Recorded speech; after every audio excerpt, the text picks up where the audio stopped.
이번 주간에 저는 홀로 계신 저희 아버님을 요양병원에 입원시켜 드렸습니다. 파킨슨으로 굉장히 불편한 가운데 있어서 더 이상 자녀들이 돌볼 들을 형편이 못 되니까 전 당신이 들어가고 싶지 않아 했는데 이번 설에 가지고 제가 좋은 곳 알아볼 테니까 아들 말 들으시면 어떻습니까? 하고 공손히 안 들으니까 아들이 한 말이라고 들으셔서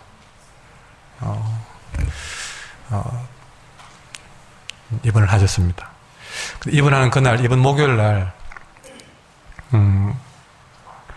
아버님이 이제 마산에서 울산까지 딸내미 차 타고 올라오셨어요. 올라오셔가지고 아들 이사한 집 한번 둘러보고 그리고 점심 때 간절곶 멍게 비빔밥 한 그릇 드시고 그날 바로 오후에 요양병원에 입원 들어가셨습니다. 편하게 해드린다고 한 일이지만 아들로서 마음은 그냥 편치 않았습니다. 그래서 마음에 짠한 것은요, 수년 전에 어머니를 먼저 보내드리면서 그때 제 마음에 또 후회하고 또 동시에 다짐했던 것이 하나 있는데 내가 부모로부터 받은 은혜가 늘 가슴속에 짠하게 남아있는데 그렇게 어머니를 보내면서 가슴 치면서 후회했던 것 중에 하나가 어머니 살아생전에 함께 이렇게 좋은 것 보여드리면서 여행 한번 못 해본 것이 참 마음이 아팠습니다. 철만 되면 애들 데리고는 온 사방 다 다녀 보는 건 해봤지만 부모를 모시고는 그렇게 못 다녀본 것이 어머니를 보내면서 탁 가슴이 걸리더라고요. 그래서 우리 아버지에게만은 그런 후회스러운 일을 안 해야 되겠다 마음 먹고 그때 마음에 다짐했죠. 아버지하고는 꼭 한번 거동이 가능할 때에 여행을 한번 가봐야 되겠다라고만 마음 먹었습니다. 결국에는 또 아버지에게조차 그 기회를 놓치고 말았다는 생각이 아버지를 병원에 보내드리면서 가슴에 탁 와닿는 거예요. 그러면서 생각이 나는 왜 이것 늘 이럴까? 왜 이렇게 맨날 후회만 하고 나는 굉장히 중요한 다짐이었는데 왜 그것을 또 지키지 못했을까? 이제는 가자고 해도 못 갈 형편이 되고 나서야 후회를 하고 있구나. 결국 그 생각이 들었어요. 내가 여기까지 큰 것은 내 주변에 많은 사람들의 은혜가 있었고 무엇보다 부모의 은혜가 있었고 내가 잘났을 땐 것은 하나도 없는데 그렇게 받은 은혜로 여기까지 왔는데 거기에 또 하나님의 은혜 참 이렇게 나는 은혜로 살아왔구나 하는 생각을 해보는데 나는 이렇게 많은 은혜를 받고 살면서도 왜 나는 또 그 받은 은혜를 잊어버리고 살아갈까? 분명히 그렇게 큰 은혜도 잊어버렸다면 작은 은혜는 더 많이 잊어버리고 살아가는 것, 두말할 필요가 없는 것 아니겠는가 하는 생각을 하면서 도대체 어떻게 하면 그 은혜를 잊지 않고 살아갈 수 있을까 하는 생각을 해보게 됩니다. 우리는 오늘 그 해답을 성경을 통해서 얻기 위해서 저는 여러분을 베단이라고 하는 곳에 사는 나병 환자 시몬의 잔치집으로 여러분을 안내해서 거기서 말씀을 전하려고 합니다. 오늘 이 본문의 내용들은 마태복음 26장에도 나오고 마가복음 14장에도 나오는 사건입니다. 그래서 이 마태복음, 마가복음, 요한복음을 종합적으로 봐가지고 오늘 말씀을 이해하셔야만 되는데 그건 제가 다 성경을 보고 하는 거니까 저를 주목하시면 되겠습니다. 여기에 등장하는 이 베단이라는 곳은요 예루살렘의 주변에 한 동네입니다. 다시 말하면 예루살렘의 덕신이나 남창쯤 됩니다. 예, 그렇게 생각하시면 막 그림이 그려질 것 같아요. 이 베다니에는 어떤 곳이냐? 여러분 죽었다 살아난 나사로. 이 나사로는 또 유명한 남매가 있는데요. 마르다가 있고 마리아. 이 나사로, 마르다, 마리아가 사는 곳입니다. 그리고 오늘 이 잔치를 베푼 주인공 시몬, 오늘 본문에는 시몬 이름이 안 나옵니다. 근데 아까 말했던 마태복음, 마가복음에 보면 어떻게 되냐면 베다니 나병 환자의 환자 시몬의 집이 됐습니다. 베다니 나병 환자 시몬의 집. 그리고 나병 환자 시몬의 집이 있는 곳이 바로 이 베다니예요. 오늘은 오늘 본문에 보시면 거기서 예수를 위해 잔치하시게 됐는데 이 바로 거기가 시몬의 집입니다. 거기서 예수님을 위해서 잔치를 베풀었다. 그냥 어느 집에 뭐 생일이나 돌이 있은 것이 아니고 오로지 시몬이, 나병 환자였던 시몬이 예수님을 위해서 베푼 잔치가 있었던 것이죠. 2절에 보시면 거기서 예수를 위하여 잔치할세. 다시 말하지만 예수님을 위해 잔치를 베풀고 예수님을 초대한 사람은 시몬입니다. 그는 마태복음과 마가복음에 나오듯이 원래는 나병 환자였습니다. 나병 환자. 아직 이게 우리 어린 친구들은 나병 환자를 직접 못 본 경우도 많을 만큼 요즘은 찾아보기가 쉽지 않습니다. 근데 제 어릴 때는 동네에서 가장 무서워하는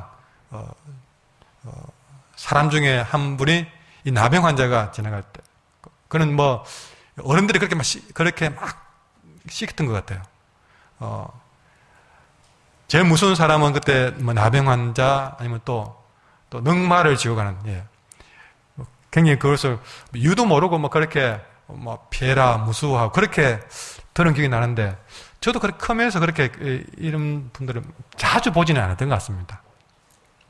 영화나 사진으로 또 이렇게 다큐멘터리로 보긴 했지 직접 본 것은 저 여수 애양원에 가가지고 한두 번 뵌 것 같고 그렇게 직접 보지는 못했던 것 같아요. 하여튼 이 나병은 굉장히 걸리면 무서운 병이었습니다. 이렇게 나병 환자였던 그가 언제인지는 모르지만 분명한 것은 지금 잔치를 베풀 이때는 예수님의 손에 의해서 그 나병이 나은 것입니다.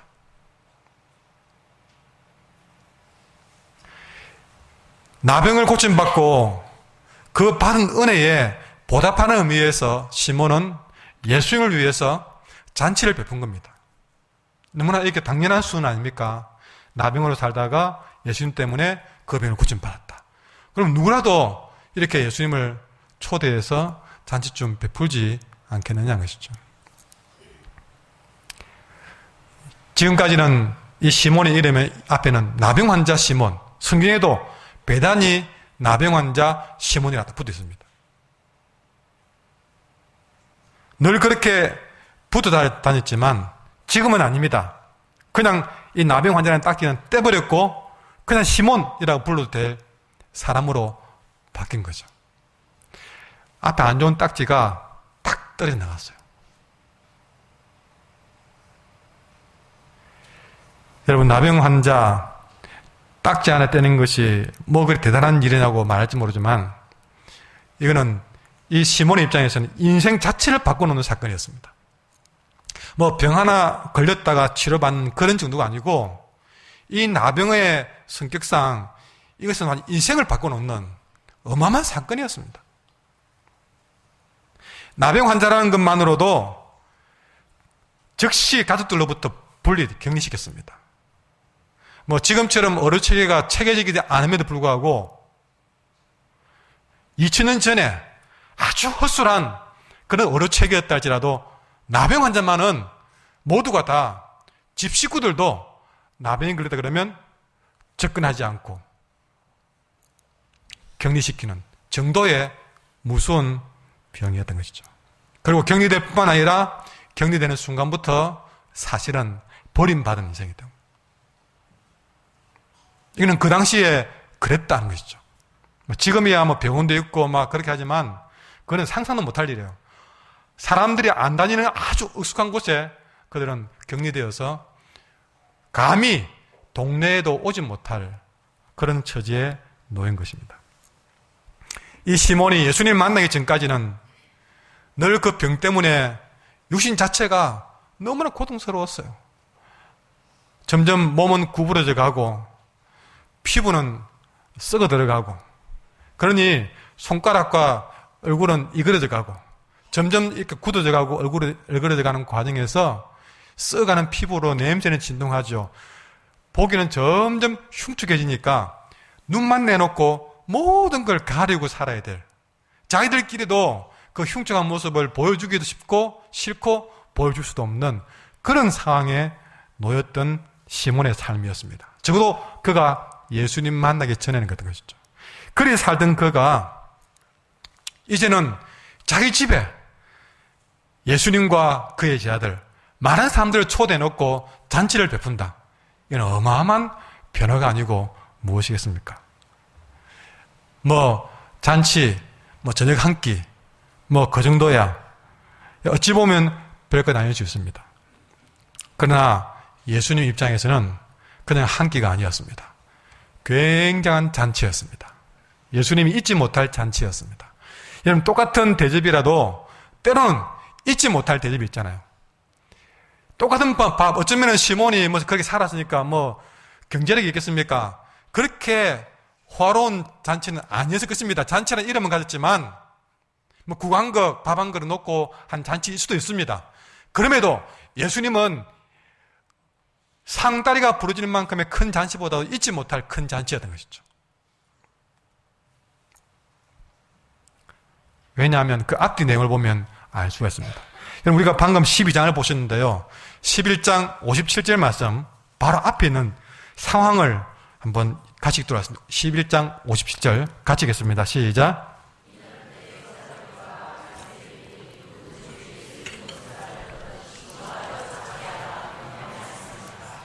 아멘. 자, 상황이 뭡니까? 이제는 예수님을 쫓아다니며 대적하던 대제사장과 바리새인들이 이제는 완전히 선전포고를 한 겁니다. 어떻게? 각 지역에 방을 붙여서 누구든지 예수가 있는 곳을 알면 신고해서 잡게 하라. 명령이 떨어진 것입니다. 수배 전단이 붙은 겁니다. 누구를 잡으라고요? 예수를 잡으라. 근데 여러분, 그래 보면 예수님을 잡으라고 명령이 떨어졌는데 그런 예수를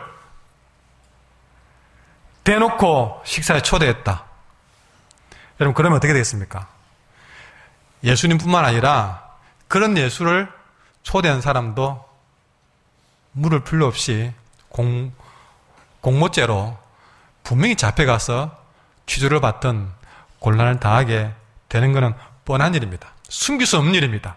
조사하면 다 나와 할 필요도 없습니다. 대놓고 잔치를 벌였으니까. 누구를 위해서? 예수를 위해서. 누가요? 시몬이. 이런 현상수배된 수배범을 자기 집에 들여서 숨기는 정도가 아니라 잔치까지 베푼다는 것은 웬만한 용기가 아니고서는 힘든 일이었던 것이죠. 그러니 예수님 입장에서는 그거 알지 않습니까? 그러니 그냥 밥 한 끼가 아닙니다. 어쩌면 위험을 감수하고 죽을 줄 알면서도 나를 초대했다 생각할 때는 그 밥 한 그릇도 그냥 밥이 아니에요. 눈물겨운 정말 감사의 밥이었던 것입니다. 정말 수혜범을 자기 집에 초대해서 잔치를 베푸는 용기 대단하죠. 그러나 시몬의 입장에서는 그가 그렇게 할 만한 이유가 있었어요. 내가 그렇게 하는 것은 용기가 분명하지만 그러나 수혜범을 자기 집에 초대해서 잔치를 베푸는 용기보다 나는 더 큰 용기를 보았다. 누구에게서? 예수님에게서. 어떤 용기입니까? 아무도 나병이라고, 가족이라도 나병이라고 접근도 하지 않는, 밥을 하나 줘도 그냥 그릇만 넣고 몸에 닿을까, 공기라도 흐를까 멀찌감치 떨어져요.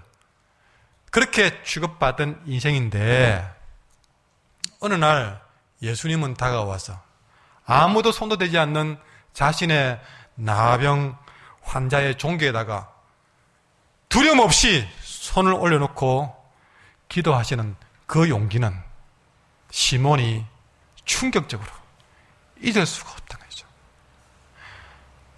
아무도 그렇게 나에게 접근도 하지 않는 그런 상황에서 다가와 나의 더러운 그런 종기에다가 손을 올려서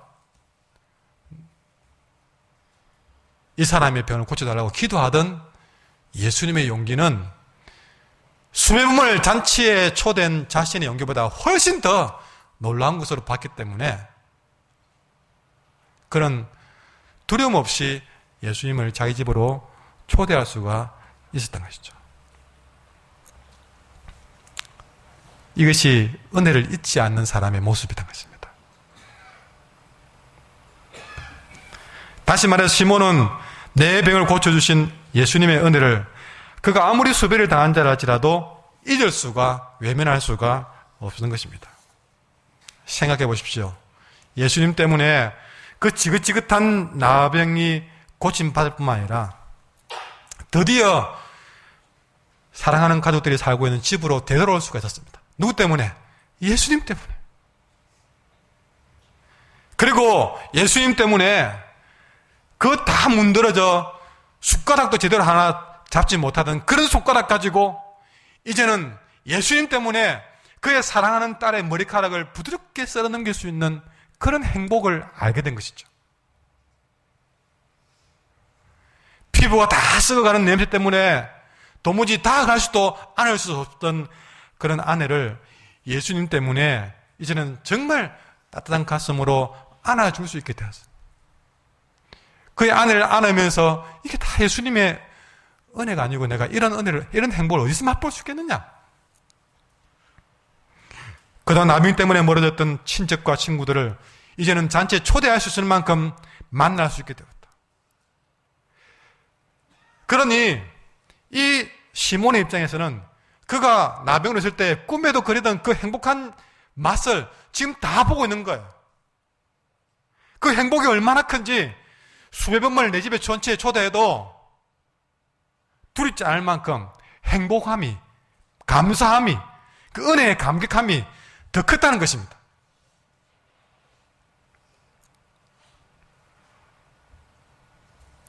그의 생각에는 오로지 이것밖에 없습니다. 내가 예수님을 만나지 못했더라면, 그분을 만나지 못했더라면 세상 천지에 머리에 둘 곳 하나 없었던 불쌍하고 비참한 삶을 살다가 나중에는 내가 죽었는지 살았는지도 알지 못하는 그런 인생 되고 말았을 거 아니겠습니까? 뭐 지금 수배범 하나 챙겼다가 잡혀가고 오면 되는 아무 문제가 없는 거예요.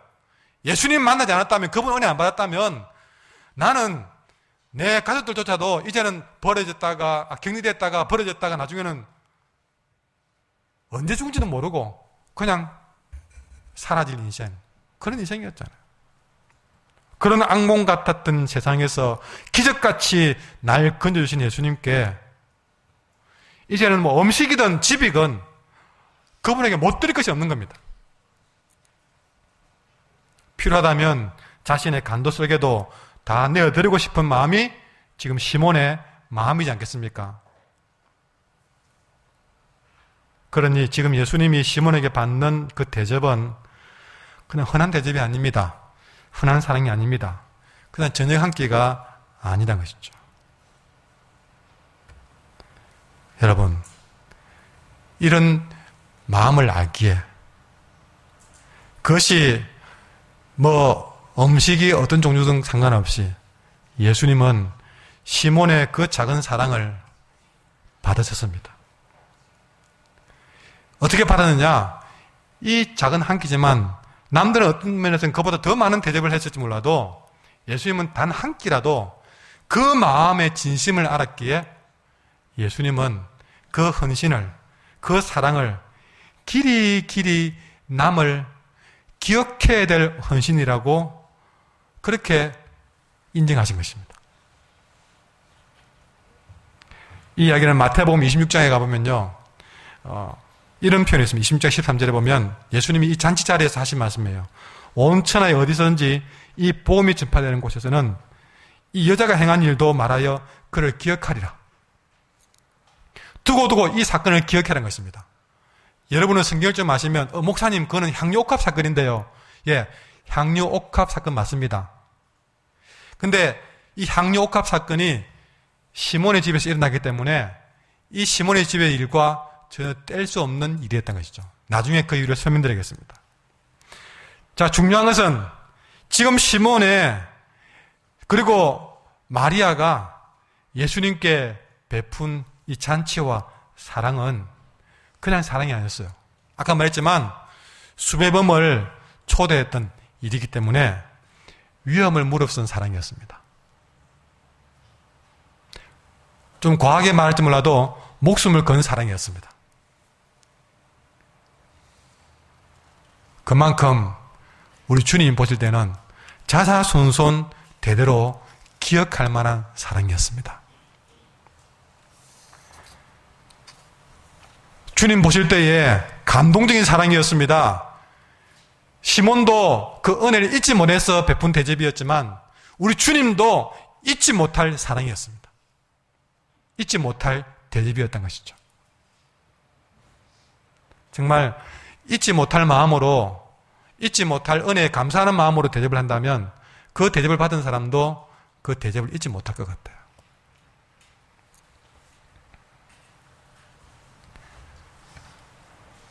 자세히 보시면 예수님을 대접한 이 일은 이것이 마지막 대접이었습니다.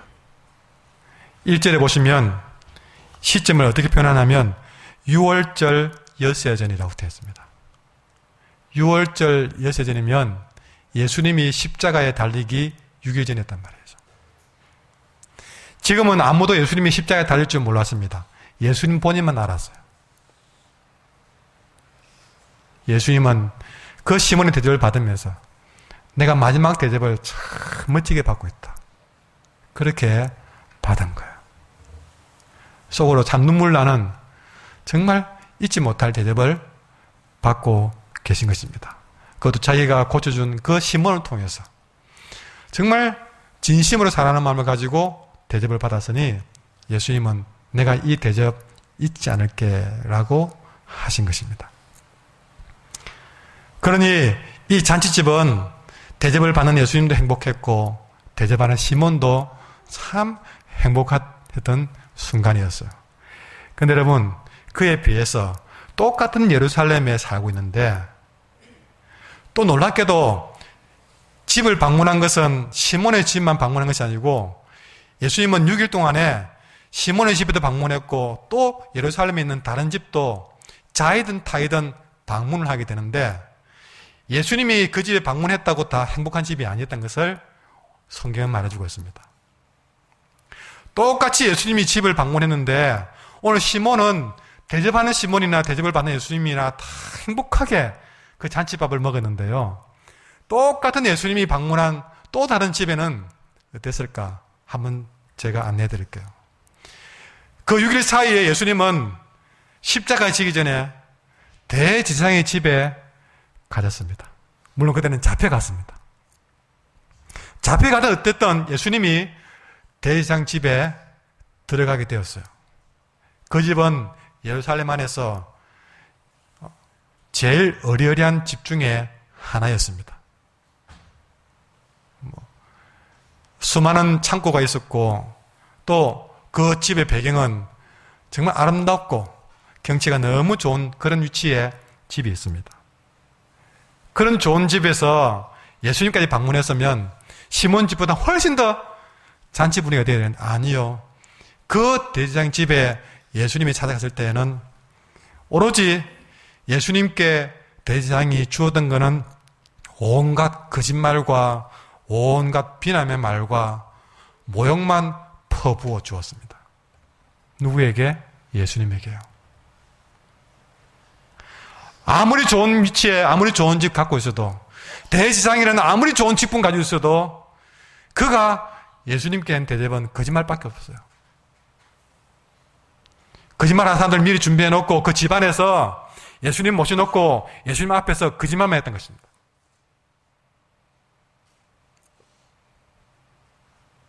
심지어 거기서 예수님의 얼굴에 뺨까지 때리는 일까지 벌어졌어요. 그보다 훨씬 못한 시몬의 집에서는 밥 한 그 국거리라도 진심으로 대접을 했는데 예수님은 그 어리라는 집에서 뺨 맞고 거짓말 당하고 모욕당했다. 그뿐이 아닙니다. 그 6일 사이에 똑같은 예루살렘에 또 다른 집에 예수님은 가게 되었어요. 그곳은 바로 헤롯이라는 왕궁이었습니다. 헤롯 왕이 사는 왕궁에도 자기가 아닌 타의로 끌려가서 어쨌든 헤롯이 사는 왕궁까지 들어갔습니다. 정말 왕궁이니 화려하기는 두 번째 시기는 칠 수 없는 만큼 굉장한 집입니다. 거기는 수많은 시종들이 그 궁에서 섬기고 있습니다. 식탁 위에는 최고의 음식들로 가득합니다. 그러나 헤롯은 그 가득한 음식 중에 한 가지도 예수님께 권하는 게 없습니다. 아무리 종들이 많아도 예수를 위해서 심부름 시켜본 일이 없습니다. 오히려 예수님을 세워놓고 마치 놀이개감을 다루듯이 그저 예수님께 어이 촌놈, 갈릴리 촌놈, 너 병자를 고쳤다며 여기서 너도 한번 기적을 베풀어봐, 마술 뿌려봐 하면서 웃기나 하고 놀리긴 했던 것이죠.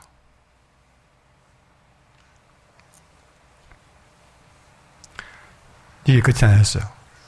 십자가에 지기 전에 6일 사이에 예수님은 그 예루살렘 안에서 또 다른 집에 가게 되었어요. 그것은 바로 총독 빌라도의 집입니다. 이 총독은 사실은 그 예루살렘에서 최고의 권세를 가진 사람입니다. 그런 최고의 권세를 가진 사람 앞에 사람들은 내가 빌라도를 한번 만나봤으면, 그런 권세를 가진 사람 앞에 한번 가봤으면 그 집은 한번 찾아만 가도 나는 그 집에 가봤다, 명예로운 곳이어야 했습니다. 평생 잊지 못할 순간이어야 됩니다. 그러나 예수님이 그 집을 방문했을 때는 그렇지는 못했습니다. 오히려 예수님이 그 집에 안 간 것이 빌라도에게 좋을 뻔했다 할 정도로 빌라도는 그 좋은 권세를 가지고 사람 눈치 보느라 결국에는 메시아를 자기 손으로 죽이는 결단을 하는 가장 부끄러운 결단을 하게 됩니다.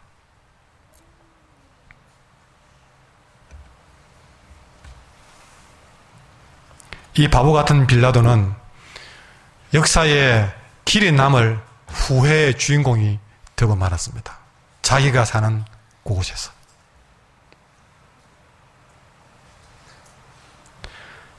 여기 말하는 대제사장, 빌라도, 헤롯, 이들 모두는 하나님이 직접 자기 집에 찾아왔지만 결국에는 그 하나님을 알아보지 못하고 대제사장이라는 그 좋은 직분까지 받았으면서도 자기 집에 불러놓고 거짓말만 해서 돌려보냈습니다. 왕이라는 그런 권위를 가지고 가장 화려한 집에 살면서도 자기 집에 온 예수님을 기적이나 베풀어 보려고 장난만 치면서 돌려보냈습니다.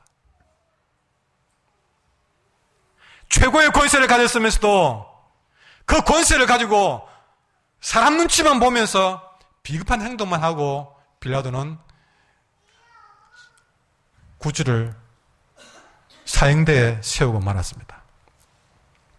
빌라도가 자기 집에서 조금만 더 용기를 내었더라면, 그런 죄 없는 분을 조금이라도 그가 제대로 변호했더라면 얼마나 더 좋았을까? 사람 눈치 보다고 이 사람이 죄가 엄중하면서도 이 사람 죄가 없어라는 말을 한마디 못해서 평생 어리석은 자로 살게 됩니다.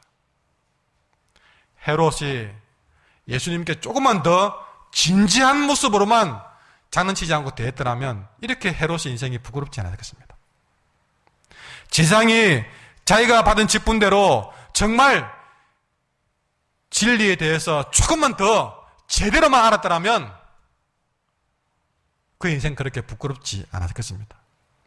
그들 가운데 단 한 번이라도, 그들 가운데 단 한 명이라도 사람 소리 듣지 않고 주님 소리에 귀를 기울였더라면, 한 번이라도 사람들이 아니라 예수님 편이 되었더라면 그들의 인생은 완전히 달라졌을 것입니다.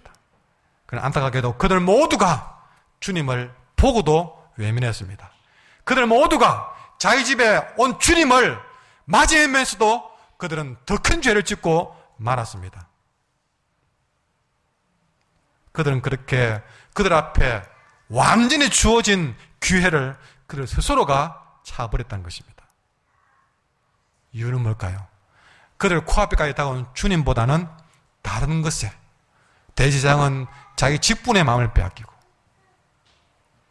빌라도는 자기 권세의 마음을 빼앗기고, 헤롯은 교만에 눈이 어두워져서 결국에는 그들에게 주어진 최고의 기회를 놓쳐버린 가장 어리석은 인간이 되고 말았던 것이죠. 그러나 시몬은 달랐습니다.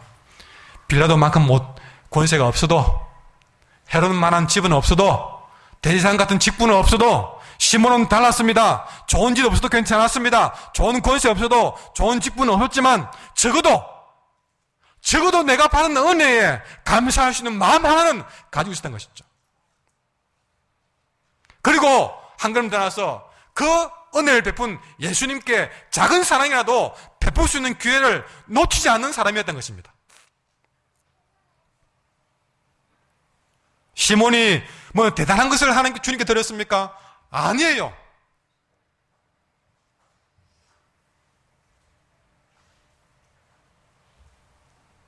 여러분, 인생은 어쩌면 한 타이밍, 그것이 우리 인생을 바꿔놓습니다. 오늘 빌라도가, 대제사장들이, 헤롯이, 시몬이 우리에게 그 중요한 얘기를 하고 있는 것입니다.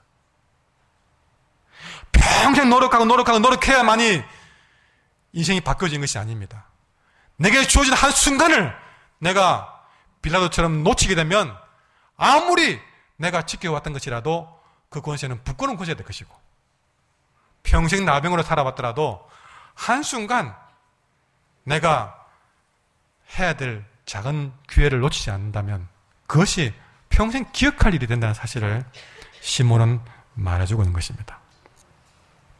시몬은 적어도 그 나병으로 살아오면서 평생 고통스러운 삶을 살았다고 할지라도 그에게 주어진 마지막 주님을 대접할 수 있는 기회를 놓치지 않는 것은 그의 인생의 최고로 잘한 일이었습니다.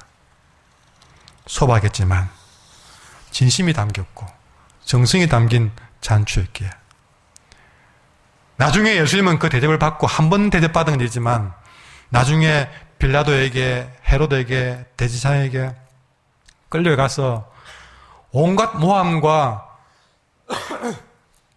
채찍으로 정신을 차리지 못할 정도로, 그리고 더 이상 누가 제대로 된 음식을 주겠습니까?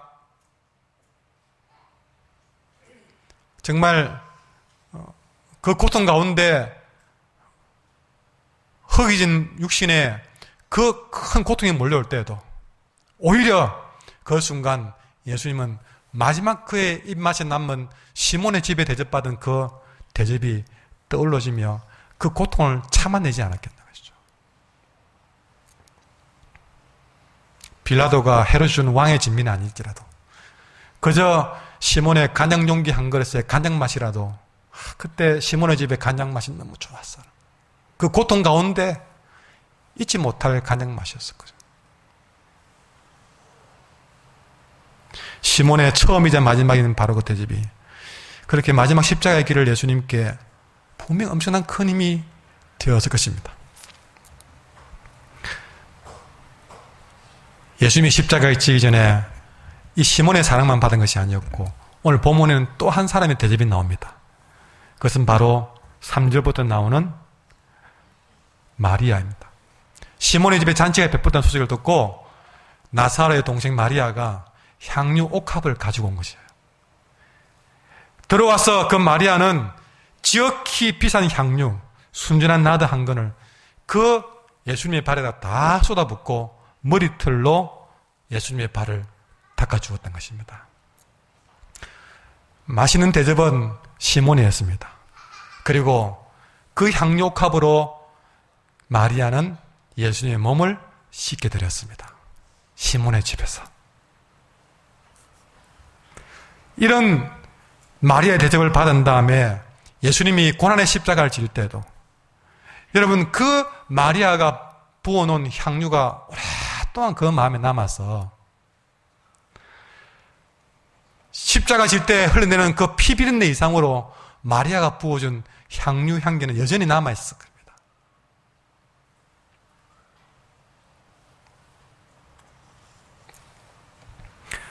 수많은 채찍질이 그의 살점을 뜯어낼 때에 그때마다 순간순간 예수님의 코끝을 스쳐 지나가는 마리아가 부어준 그 진한 향유 냄새는 그 고통을 훨씬 더 있게 만드는 마취제와 같은 것이었습니다. 수많은 사람들이 그를 비난하고 모함할 때에 그 소리보다 그의 머리털로 자신의 몸을 닦아주던 마리아의 온한 표정이 더 크게 위로가 되었을 것입니다. 여러분, 이런 시몬과 마리아의 작은 대접은 이제 십자가의 길을 가야 될 그 남은 6일 동안에 마지막 길에 육신과 영혼의 가장 큰 응원군이 되었고 위로가 되었으니 어찌 주님의 입에서 이 일을 잊지 말고 복음이 전해지는 곳마다 영원히 이 대접을 기억하라고 하셨겠습니까? 이 역사는 여러분 한순간에 결단해서 이루어졌습니다. 시몬도 예수님을 초대하면 수배전단에 놓여있는 예수님을 초대하는 일이라서 위험한 일이겠지만 그런 내가 지금 안 하면 대접할 기회가 어디 있겠나 용기를 내어서 대접했습니다. 마리아도 예수님이 시몬의 집에 잔치에 참여했다는 말을 듣고 거기에 내 사랑하는 오빠도 있고 그러니 평소부터 늘 옥합에다가 향유를 담으면서 나는 이 향유를 언젠가는 주님께 드릴 거야 하고 고개 모아놨는데 그 마음에 갑자기 밀려오는 생각, 그래 바로 지금이야. 내가 지금 이 향유컵을 깨뜨리지 못하면 더 이상 기회가 안 올 거야. 남들이 뭐라고 해도 이 마리아는 두말하지 않고 그 향유컵을 들고 예수님 가서 바로 주님께 쏟아부었습니다. 지금 하지 않으면 나는 더 이상 기회가 없을 것이야. 여러분, 늘 은혜를 생각하며 살던 시몬이, 은혜를 생각하며 살던 마리아가 지금 하지 않으면 안 될 거야 하고 잔치를 베풀고 자신의 옥합을 깨뜨린 것입니다. 주변에는 난리가 났습니다. 사절에 보면요, 마리아가 향유를 부으니까 가룟 유다가 일어나서 화를 냅니다. 이 여자가 미쳤나? 이 비싼 향유를 한꺼번에 쏟아버리다니. 돈이 얼만데 차라리 이 향유를 팔아서 돈으로 바꾸어 가난한 사람들이 나눠주면 얼마나 더 좋았겠냐. 그렇게 소리를 칩니다. 여러분, 참으로 가룟 유다 개념 있고 대단한 사람 같습니다. 그래, 맞아. 그 돈 가지고 가난한 사람 도와주면 좋지. 그러나 여러분, 하나님은 그런 가룟 유다의 비겁한 행동을 비웃습니다. 그 속을 다 알기 때문에. 그것을 고스란히 성경에 기록했습니다. 어떻게 해요? 6절에 이렇게 가룟 유다가 말한 것은 가난한 사람을 생각한 것이 아니었다. 비겁하기로는. 그는 이 사람은 원래 도둑이었다. 원래 예수님의 제자들 중에서 돈 관리하는 사람이었는데 그 돈을 관리하면서 사실은 지금까지 거기 있던 돈을 슬쩍슬쩍 개인적으로 쓴 사람이었어요. 다시 말해서 그것 가지고 가난한 사람을 도와주려고 마음먹은 것이 아니라 마치 자기 돈 빼앗긴 것처럼 그는 도둑이라 돈깨를 맞고 거기 넣는 것을 훔쳐가는 사람이었다. 근데 여러분 자세히 보십시오. 이 마리아가 예수님의 은혜를 잊지 않고 자신의 전부를 깨뜨려서 예수님께 쏟아부을 때에 그 제자, 특히 가룟 유다가 이렇게 버럭 화를 내는 모습을 보십시오. 그때 가룟 유다는 돈이 얼마 되는지 계산했습니다. 그 향유가 순간적으로 딱 얼마 나오는지 말했습니다. 그가 이 향유 정도면 300데나리온이 나오겠다. 계산이 아주 빠릅니다. 여러분, 마리아는 평생을 두고도 그렇게 정말 비싼 거지만 그것이 얼마나 비싼지를 알고 있습니다. 그러나 주님께 드릴 때는 얼마나 비싼지를 계산하지 않았습니다. 그러나 가룟 유다는 자기 것도 아닌데 바로 계산합니다. 사랑을 어디 계산할 수 있는가요? 여러분은 내가 250원 사랑받았으니까 나는 250원치 사랑 준다. 그것이 사랑입니까? 사랑은 계산되지 않습니다. 사랑은 논리를 따질 수 있는 것이 아닙니다. 사실은 사랑은 이해가 안 되는 사랑이 더 많습니다. 그것을 논리적으로 설명을 못 합니다. 부모가 자녀를 어떻게 왜 사랑하는지 논리적으로 설명이 안 됩니다. 사랑하면서도 내가 왜 이렇게 하는지 논리적으로 설명이 안 됩니다. 그런데 사랑을 합니다. 흔히 말하는 눈에 뭔가 씌인 것처럼. 그러나 계산 없이 마리아는 향유를 퍼붓지만 옆에 있는 가룟 유다는 계산합니다. 오늘 시몬도 마리아도 전혀 계산하지 않았기에 그 사랑을 실천해 주셨습니다. 이걸 볼 때에 여러분 은혜는 받았다고 해서 은혜를 다 기억하는 것은 아닌가 봅니다. 다 똑같은 은혜를 받았지만 마리아는 자기 향유컵을 깨뜨려서 주님께 부어드렸고 시몬은 위험을 감수하고라도 잔치를 베풀었는데 동일한 은혜를 받았던 아니 그보다 더 큰 은혜를 받았던 제자들은 지금 시몬과 마리아가 섬기는 걸 보고 지나치다고 어리석다고 핀잔을 주고 난리가 났습니다. 정말 이상하지 않습니까? 이 제자들이 받은 사랑이 시몬보다 못했습니까? 마리아보다 못했습니까? 아니요. 이 12명은 우리 주님이 그 누구보다도 아꼈던 사람들입니다. 다시 말해서 이들보다 예수님의 은혜를 받은 사람이 없다는 것이죠. 그런데 일부 누군가가 앞에서 받은 은혜에 감사하는 그 일을 보고 가장 은혜를 많이 받은 사람들이 화를 내고 있는 겁니다. 이들은 벌써 예수님이 풍랑에서 가라앉는 배에서 그를 건져준 것을 잊어버렸습니다. 주님이 그들에게 치유할 수 있는 능력을 준 것을 잊어버렸습니다. 그저 고기나 잡고 그저 세리로 남의 등이나 처먹고 살아야 될 그 인생을 완전히 방향을 바꿔준 것을 그들은 잊어버리고 살았습니다. 터무니없는 상상치 못할 사랑을 누구보다도 더 많이 받아놓고도 그들은 지금 마리아의 대접을 지나치다고 소리치고 있으니 계산이 나고 있으니 이게 말이 되는 것이죠. 우리도 살면서 저 시몬이나 마리아처럼 은혜 안 받는 것은 아닌데 여러분 왜 우리는 시몬과 마리아처럼 우리가 주님을 사랑하지 못할까요?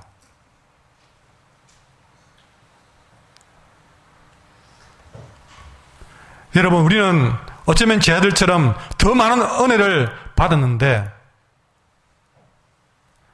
중요한 것은 그 은혜를 잊어버리고 살아가고 있고 그 은혜가 생각이 나도 내가 은혜 받은 줄 알면서 생각이 나도 아이고 뭐 다음에 좀 잘하지 내가 돈 좀 벌면 잘하지 시간 나면 잘하지 자꾸 기회를 놓쳐버리는 삶을 살고 있으니 우리는 어찌된 일인가? 우리는 시몬보다도 마리아보다도 은혜를 덜 받아서 이렇게 사는 것인가?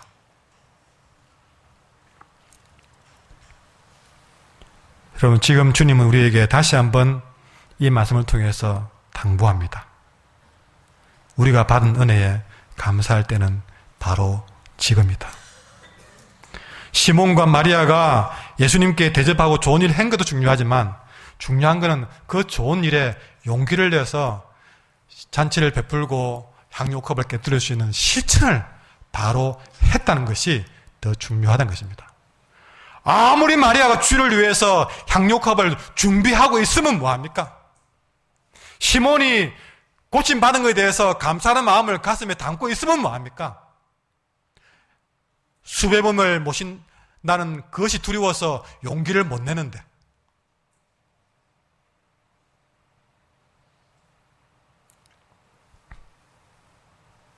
여전히 가룟유다처럼 계산이나 하고 있는데, 내가 이만큼 하면 이만큼 손해될까 이익이 될까 그 계산하고 있는데, 그래서 아직도 주님 앞에 헌신하고 사랑할 기회를 자꾸만 미루고 있는데, 놓치고 있는데, 내 마음의 은혜를 감격한다고 생각하고 아무리 앉을 때마다 내가 은혜 받았어요, 내가 주님 사랑 알아요, 그렇게 말하고 산들 내게 그 사랑을 갚을 기회가 몇 번 줘줘도 계속 구는 그 기회를 놓쳐버리는데 무슨 의미가 있느냐고 했습니다. 오늘 주님이 우리에게 기억하게 하시는 것은 그래, 바로 지금이야. 따라합시다. 그래, 바로 지금이야. 제가 목회를 해받아요. 목사님 나중에 시간 나면 헌신할게요.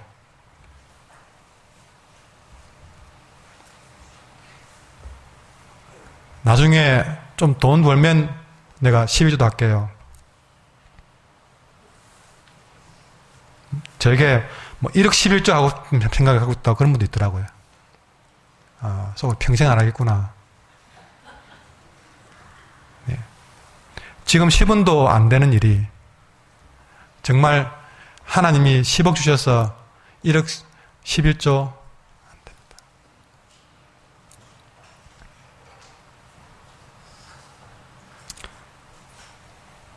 때로는 시몬처럼 위험을 무릅쓰면서까지 사랑해야 될 때가 있습니다. 때로는 마리아처럼 도에 지나칠 정도로 헌신해야 될 때도 있습니다. 그럴 때 우리는 또 가룟유다처럼 계산이나 하고 있을까요? 그거면 300데나리온 나오는데 하고 계산이나 했으니 가룟유다는 헌신은커녕 헌신하는 자의 발목을 잡고 있는 겁니다. 가장 나쁜 사람들은요, 자기가 수많은 기회를 놓치면서도 어떤 사람이 시몬처럼 기회를 가지고 헌신하는 사람의 발목을 잡고 비난하는 거예요. 남들 헌신하는 걸 놓고 헌신한다고 비난하고 흔히 말하는 뒷담화 까는 사람, 뒤에서 수근수근하고.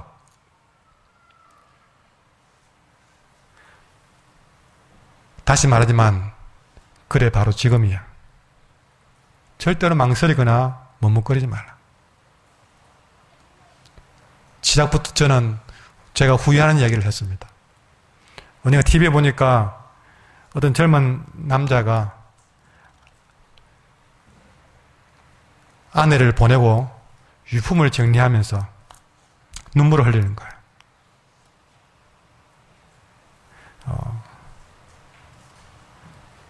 사라질 때 내가 해주려고 했는데 껄껄하고 울고만 있는 거예요. 우리는 그 한 장면뿐은 아닙니다. 우리가 언제까지 그렇게 껄껄하며 우리가 후회만 하고 있을 것인가? 여러분, 진정 최대의 적은 언젠가라는 적입니다. 틈만 나면 우리는 사탄이 속삭이는 언젠가 그 말만 하고 살아갑니다. 언젠가 여행하야지, 언젠가 이야기 나누지, 언젠가 헌신하지. 자꾸 사탄은 언젠가. 여러분, 지금 감사하지 않으면, 지금 헌신하지 않으면, 지금 회개하지 않으면, 지금 변화되지 않으면, 지금 사과하지 않으면, 지금 사랑하지 않으면 우리는 때론 빌라도처럼, 때론 대제사장처럼 더 부끄러운 자리에 서게 될지도 모릅니다. 어떤 일이든 그래, 지금 하자. 뭐든지 그래, 바로 지금이야. 작은 식사 한 끼라도 시몬은 실행함으로써 어마어마한 보상을 받았습니다. 천지를 지은 분이 그가 내린 결단 하나 때문에 마지막으로 따뜻한 대접을 받게 되었습니다.